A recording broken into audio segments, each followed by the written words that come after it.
You know, Brent, I look around at all the people here and know that 15 miles down the road, there are 45,000 people at Kauffman Stadium today, and you have a turnout like this.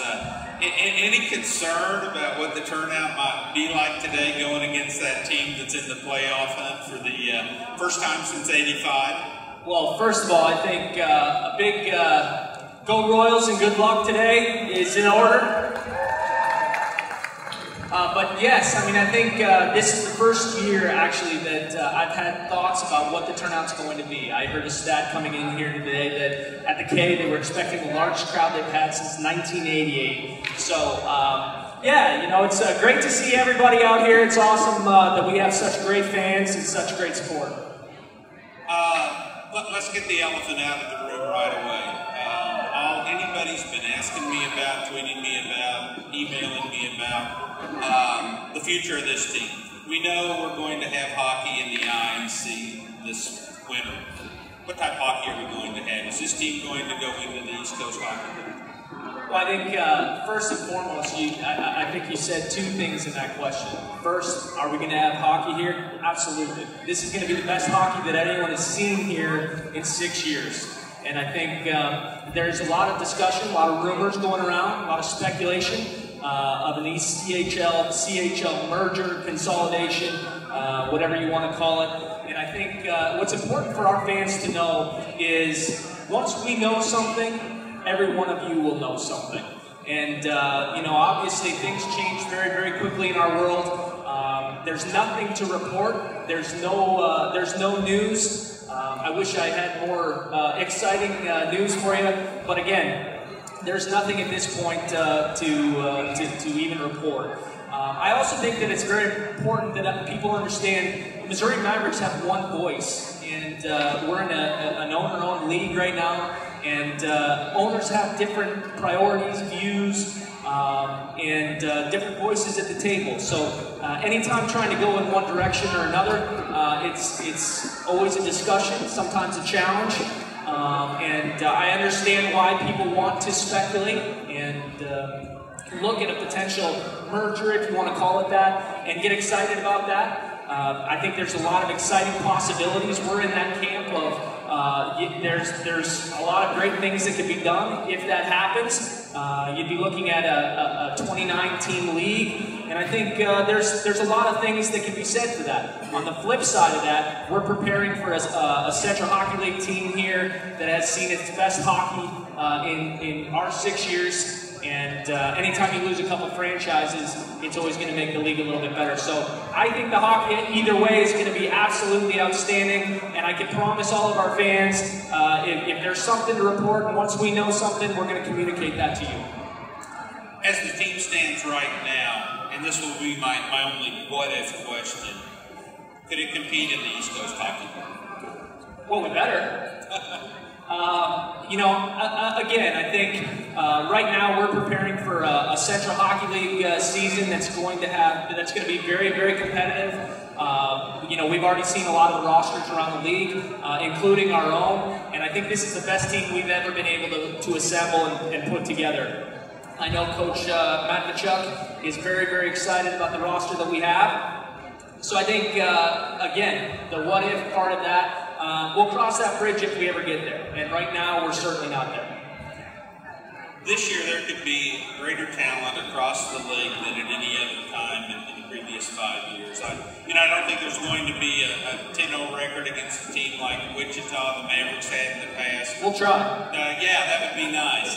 An 0-9 record like the Mavericks had against Rapid City. What's it going to be like with the competition level just right there for every team?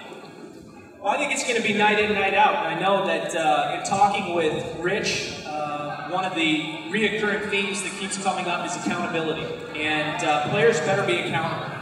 They better be accountable every time they touch the ice, every shift. Otherwise, they're not going to be here, because I can guarantee you that there's more talent out there this year than we've ever seen. And that not only goes for the Missouri Mavericks, but it goes for every team across the league. So, again, from a fan standpoint, you're about to see some pretty special hockey, especially at this level. You're not bringing in many players over the roster limit, and I believe any guy you bring in could make this That's a good problem to have. Are you looking for role players? Are you looking for guys that can fill specific niches? Well, absolutely. You know, one of the first orders of business when Rich came into town, we sat down and identified very quickly what we felt our needs were going to be moving into this season. You have a guy like Cole King who retired, left a big, pretty much void from a power forward type of role, and we believe we filled that here today with the announcement with Riley Grantham. And you know, yeah, absolutely. You look at every player, you look at what they bring to this team. Every one of them is going to fill a role, and it's easier once we've identified what that role is for that player then to be accountable to the team, to themselves, and to the organization. Every year there's a theme for the Mavericks. Is accountability going to be the theme this year? Because you can't talk to coach or a player with that word being mentioned within the first 1 or 2 sentences. Absolutely, and I don't know that that's going to be something that you see painted on billboards and signage, but it will be talked about and demonstrated daily.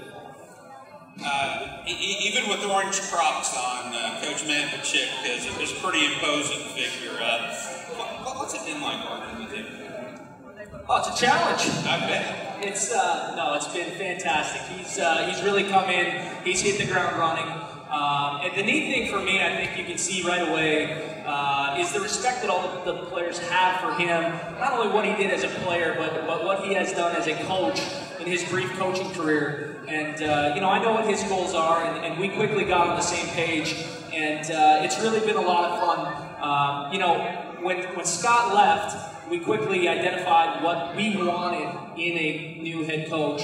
And we went through a lot of interviews. That process was very exhausting, but we believe we found the right person that brings us everything we did not have last year and what we needed to bring to this franchise. And I think that's been fun to work with already, and I'm really looking forward to the season. You know, it's less than a month when practice starts. The first game's coming right up. First road game, first home game. How excited are you about actually getting the ice down, getting the games going, seeing this place packed?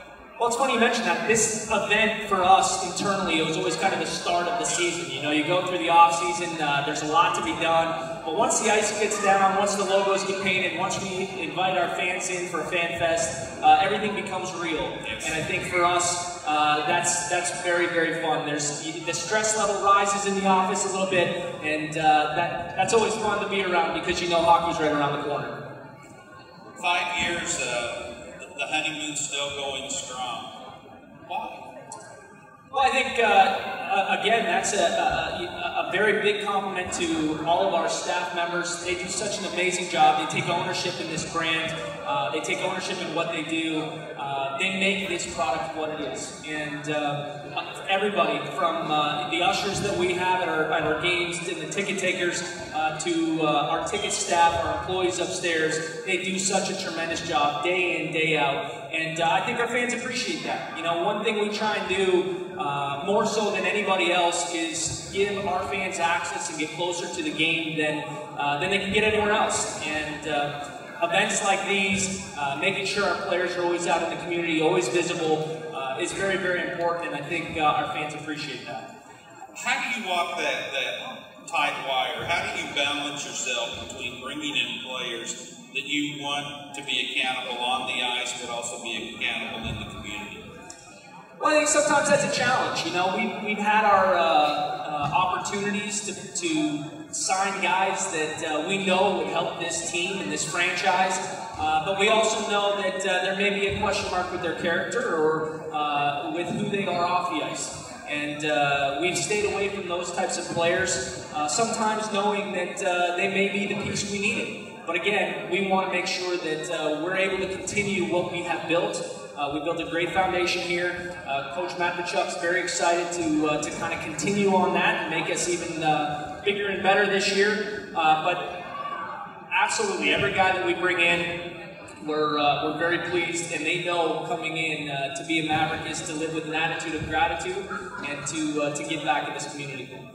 I had an interesting conversation with Coach Matt Pachuck, and when he first came in, I said, you know, Brent Thiessen, the Mavericks expect these guys to go in the community, and he goes, hey, have an 18-hour bus trip, we come back, they're scheduled to be someplace, they better be there, or they're accountable to me. So when you have a head coach with that philosophy, matched with your philosophy, that must make it much easier.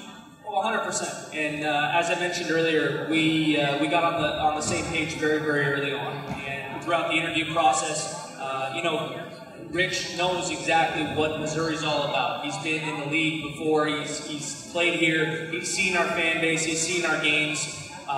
You know, the only thing I think that was left for him to do was meet the staff. And when he got here, we quickly got on that same page, and we outlined exactly what the expectations were. What not only from him, but also from a player standpoint.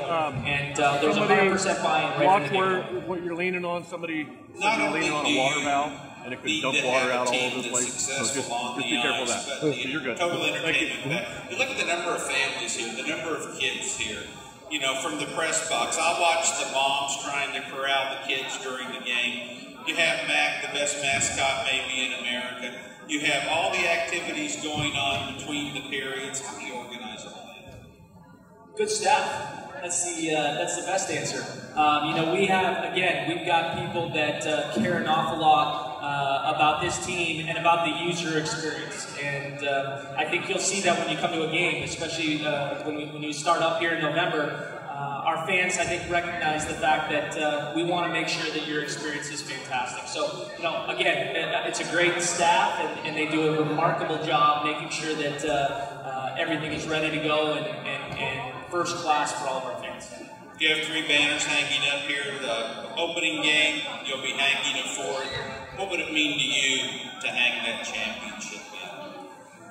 Well, obviously that's been the one that's eluded us. And, you know, both myself and Rich have been able to win championships at this level in other markets. And it's been something that has escaped us so far from being able to do it here and celebrate with our fans here. And I can tell you that everything that we are doing, all of our goals are based around winning that championship.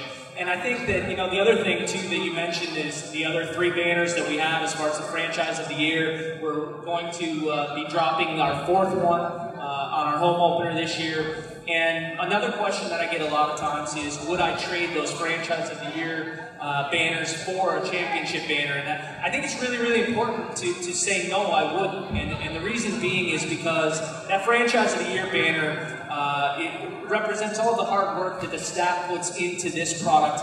It's a front office award, and they do such an amazing job. I'd put them up against any staff in any sport, anywhere, and I would take these guys in a heartbeat. So, you know, that's something that's special that we celebrate, and they deserve for all of their hard work. And now on the flip side of that, the hockey side, absolutely. Do I want to drop a championship banner? I'm very hopeful this is the year that happens. Brent Thiessen, thank you. Absolutely, thank you.